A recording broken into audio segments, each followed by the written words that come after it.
Wow, কি সুন্দর এই রিলটা। এই ভিডিওটা তো এখন ট্রেন্ডিং এ চলছে। তাহলে আমি কেন বাদ যাব? আমিও করি, তাহলে আমিও ভাইরাল হয়ে যাব। সব নিয়ে চলে এসেছি, এবার রেডি করি। নেই, এবার স্টার্ট করি। এ বাবা, আমি তো ভুলেই গিয়েছিলাম, এই ভিডিওটা করার জন্য তো লাইট অফ করতে হবে। দূর। এইবার একদম পারফেক্ট। এবার শুরু করি ভিডিওটা।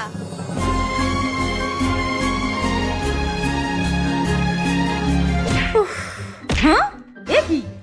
এইখানেই তো নুন হলুদের কতটা রেখেছিলাম, কোথায় গেল?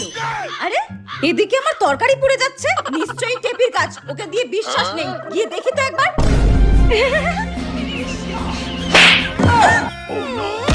ওদিকে আমার বেগুন ভাজা পুরো ছাই হয়ে যাচ্ছে, এদিকে তুমি নুন হলুদ দিয়ে শ্রাদ্ধ করছো। ঝাঁটা দিয়ে একদম ডলে দেবো।